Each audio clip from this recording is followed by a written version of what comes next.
Before I begin, let me ask you something.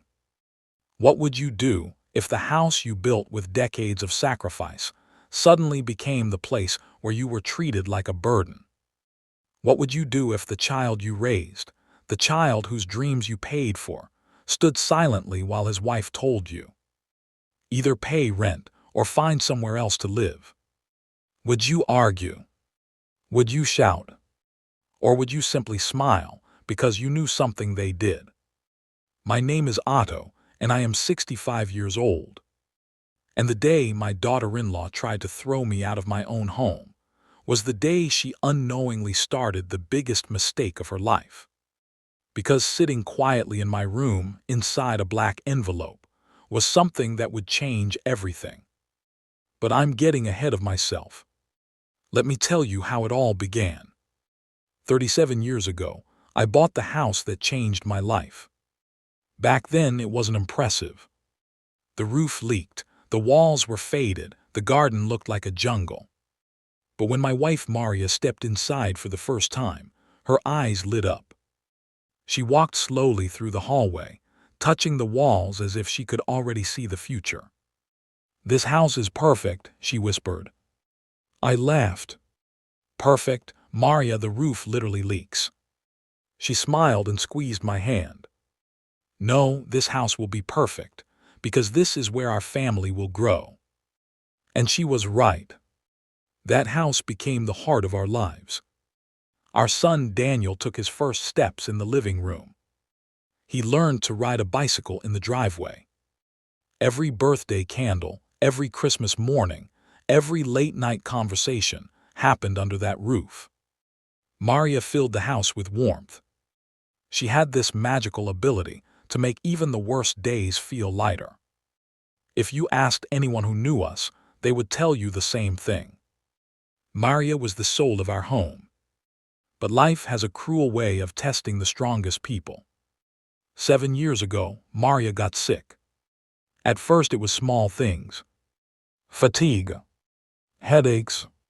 But after several hospital visits, the doctors gave us the news that shattered our world. Cancer. Aggressive. The kind that doesn't give you time to prepare. Those months were the hardest days of my life. I spent every moment beside her hospital bed. Sometimes we talked. Sometimes we just held hands in silence. One evening, when the sunset painted the hospital room in soft orange light, Maria looked at me with tired eyes. "Otto," she said softly. "Yes, my love." She hesitated. "Promise me something. Anything. Don't let loneliness turn your heart bitter." I forced a smile. "You're not going anywhere." But deep inside, I already knew the truth. 2 weeks later, Maria was gone. And the house that once felt alive suddenly felt empty. At first, Daniel visited often. He would sit with me in the living room, trying to fill the silence with stories about work. But slowly, those visits became shorter. Life moved on for him. And I didn't blame him. Then one day, he came over with someone new. "Dad," he said, smiling nervously, "this is Lydia." Lydia was beautiful, confident, elegant. But the first time she shook my hand, I noticed something strange. Her smile didn't reach her eyes. Still, I welcomed her warmly. Because Daniel looked happy. And after losing Maria, seeing my son happy meant everything to me. A year later, they got married. And a few months after that, Daniel came to me with a request. "Dad, Lydia and I were wondering something." "What is it, son?" He hesitated. "Well, rent in the city is getting ridiculous." Lydia nodded quickly. "We thought maybe we could stay here for a while." I didn't even think twice. "This house was built for family," I said. "You're always welcome." And that was the moment everything slowly began to change. At first, living together seemed peaceful. Lydia cooked dinner sometimes. Daniel helped with groceries. But over time, small things started happening. Lydia rearranged the living room furniture without asking. She replaced Maria's curtains with modern gray ones. One afternoon, I noticed something that made my heart ache. Maria's photograph, the one that had always been on the living room shelf, was gone. I searched the house until I found it inside a drawer. When I asked Lydia about it, she shrugged casually. It didn't match the aesthetic. The aesthetic. My wife's memory, reduced to decoration. But I stayed silent. For Daniel. Months passed, and Lydia's behavior became colder. She started complaining about bills. Electricity. Water. Groceries. Sometimes she spoke about me, as if I wasn't even in the room. Daniel, we need privacy. Daniel, your father should contribute. Daniel, we can't live like this forever. The strange thing was, Daniel rarely disagreed with her. He just stayed quiet. That silence hurt more than any words. But nothing prepared me for what happened that Sunday morning. I was sitting at the kitchen table drinking coffee when Lydia walked in. Her expression was serious. Daniel followed behind her, looking uncomfortable. Otto, she said firmly, we need to talk. Something about her tone made my stomach tighten. Yes. She placed a document on the table. We've been thinking about the living situation, she said. I looked at Daniel. He avoided my eyes.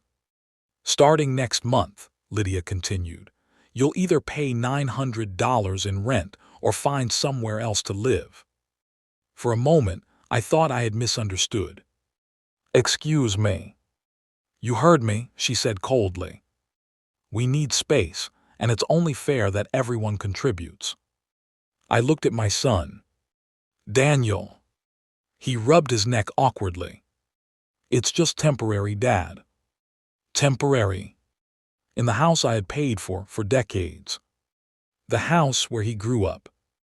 The house where Maria and I built our lives. The silence stretched across the kitchen. And then, I smiled. Lydia frowned immediately. What's funny? Nothing, I replied calmly. Then I stood up and walked toward my room. Behind me, I heard her whisper to Daniel. See, he knows he has no choice. But she was wrong.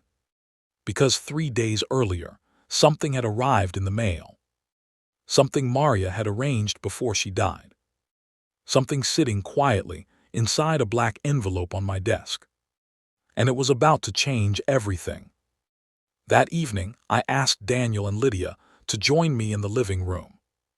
They sat across from me. Lydia looked impatient. Can we make this quick? She said. I held the black envelope in my hands. You wanted to talk about rent, I said calmly. Yes, she replied.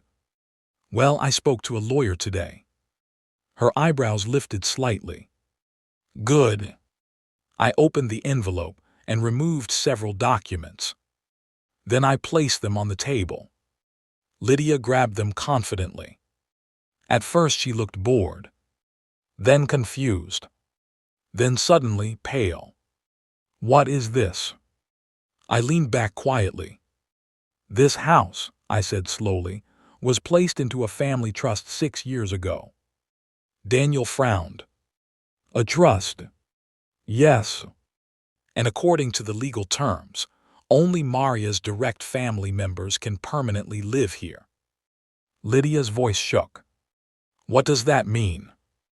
I looked straight into her eyes. It means you are not legally allowed to live in this house. The room went completely silent. Daniel grabbed the papers. Dad, are you serious? I nodded.